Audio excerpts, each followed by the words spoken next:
ಎಲ್ಲ ನನ್ನ ಮಾಲೂರು ತಾಲೂಕಿನ ಜನತೆಗೆ ನಮಸ್ಕಾರಗಳು. ಏನು ಇವತ್ತು ಲೈವ್ ಮುಖಾಂತರ ನನ್ನ ತಾಲೂಕಿನ ಜನತೆಗೆ ಒಂದು ವಿಷಯವನ್ನು ತಿಳಿಸೋದಕ್ಕೆ ಲೈವ್ ಮುಖಾಂತರ ಬಂದಿದ್ದೇನೆ. ವಿಷಯ ಏನಂದರೆ,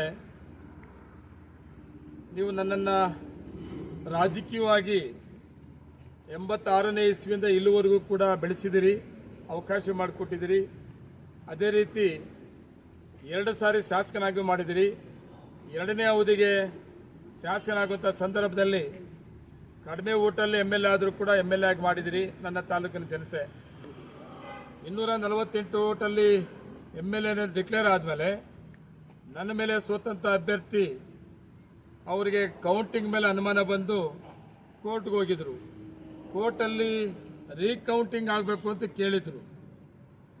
ನಾನು ರೀಕೌಂಟಿಂಗ್ ಆಗಬೇಕು ಅಂತ ಅವರು ಕೋರ್ಟ್ಗೆ ಹೋದಂಥ ಸಂದರ್ಭದಲ್ಲಿ ಸುಮಾರು ಸಭೆಗಳಲ್ಲೂ ಕೂಡ ನಾನು ಹೇಳಿದ್ದೀನಿ. ನಾನು ಪಬ್ಲಿಕ್ ಸಭೆಗಳಲ್ಲೂ ಕೂಡ ಹೇಳಿದ್ದೀನಿ, ರೀಕೌಂಟಿಂಗ್ ಅಂತ ಏನು ಹೋಗಿದ್ದಾರೆ, ಆ ರೀಕೌಂಟಿಂಗ್ ಏನಾದರೂ ಕೋರ್ಟಲ್ಲಿ ಆದೇಶ ಆದರೆ ನಾನು ರೀಕೌಂಟಿಂಗ್ ಮೇಲೆ ಚಾಲೆಂಜ್ ಮಾಡಲ್ಲ, ಅಪೀಲ್ ಹೋಗಲ್ಲ.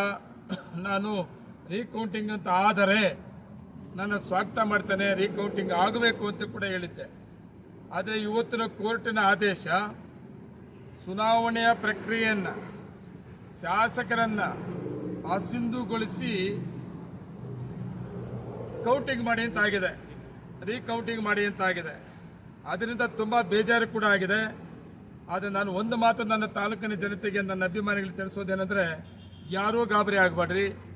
ಈ ಆದೇಶ ಸುಪ್ರೀಂ ಕೋರ್ಟಲ್ಲಿ ಚಾಲೆಂಜ್ ಮಾಡ್ತೇವೆ.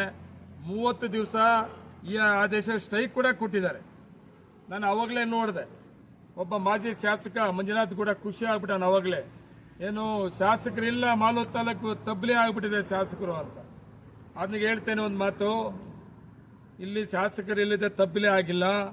ಕೋರ್ಟ್ ಕೂಡ ಈ ಆದೇಶಕ್ಕೆ 30 ದಿನ ಸ್ಟೇ ಕೊಟ್ಟಿದ್ದಾರೆ. 30 ದಿನ ಒಳಗಡೆ ನಾನೇನಾದರೂ ಈ ಆದೇಶ ಸ್ಟೇ ಕೊಡದೇ ಇದ್ರೆ ತಾಲೂಕು ತಬ್ಲಿ ಆಗ್ತದೆ.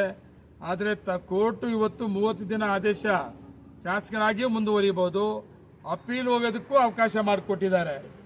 ಅದರಿಂದ ಯಾರೂ ನನ್ನ ಅಭಿಮಾನಿಗಳು, ನನ್ನ ತಾಲೂಕಿನ ಜನತೆ ಗಾಬರಿ ಆಗುವಂಥದ್ದಲ್ಲ.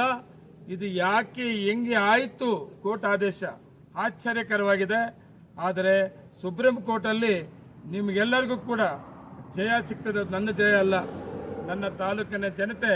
ನೀವೇನು ರಾಜಕೀಯವಾಗಿ ನನ್ನ ಇಷ್ಟೆತ್ತರಕ್ಕೆ ಬೆಳೆಸಿದಿರಿ, ನೀವು ಯಾರೂ ಕೂಡ ಬೇಜಾರು ಪಡುವಂಥದ್ದಲ್ಲ, ಭಯ ಬೀಳುವಂಥದ್ದಲ್ಲ. 30 ದಿವಸ ಏನು ನಮಗೆ ಅವಕಾಶ ಮಾಡಿಕೊಟ್ಟಿದ್ದಾರೆ, 30 ದಿವಸ ಒಳಗಡೆ ಸುಪ್ರೀಂ ಕೋರ್ಟ್ಗೆ ಅಪೀಲ್ ಹೋಗೋಣ. ಅಪೀಲ್ ಹೋದರೆ ನ್ಯಾಯ ನಮ್ಮ ಪರ ಸಿಗ್ತದೆ. ದಯವಿಟ್ಟು ನೀವು ಯಾರೂ ಕೂಡ ಗಾಬರಿ ಆಗಬೇಡಿ. ಯಾವುದೇ ಸಂದರ್ಭದಲ್ಲಿ ಈ ವಿರೋಧ ಪಕ್ಷದಲ್ಲಿ ಏನಾದರೂ ಮಾತಾಡಿದಾಗ ಇವತ್ತಿನ ಕೋರ್ಟ್ ಆದೇಶ ಹಿಂಗಾಗಿದೆ ಹಂಗಾಗಿದೆ ಅಂತ ಯಾರು ಗಾಬರಿ ಆಗಬೇಡ್ರಿ. ಕೋರ್ಟ್ ಆದೇಶ ಆಗಿರೋದಿಷ್ಟೇ. ಅದಕ್ಕೆ ಸ್ಟೇ ಆರ್ಡರ್ ಕೂಡ ಇದೆ.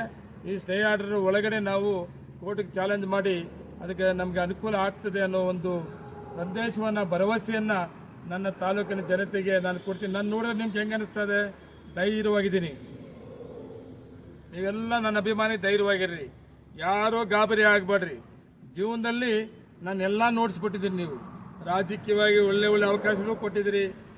ನಿಮ್ಮ ಅವಕಾಶ ಜೊತೆಗೆ ಇಂಥವೆಲ್ಲ ಫೇಸ್ ಮಾಡೋಕ್ಕೆ ಆರೋಗ್ಯನೂ ಕೊಟ್ಟಿದ್ದಾನೆ ದೇವರು. ನಿಮ್ಮ ಧೈರ್ಯನೂ ನೀವು ಇರೋದ್ರಿಂದ ನಿಮ್ಮ ಧೈರ್ಯ ಕೂಡ ಇದೆ. ಇಂಥ ಸುಮಾರು ನೂರಾರು ಬೇಕಾದಷ್ಟು ತೊಂದರೆಗಳು ಕೊಟ್ಟರು, ಆದರೂ ಕೂಡ ದೇವರು ನೀವಿದ್ದೀರಿ ನನ್ನ ಜೊತೆಗೆ. ಆದರೆ ಇವತ್ತು ಕೋರ್ಟು, ಗೌರವಾನ್ವಿತ ನ್ಯಾಯಾಲಯ ಏನು ತೀರ್ಪು ಕೊಟ್ಟಿದ್ದಾರೆ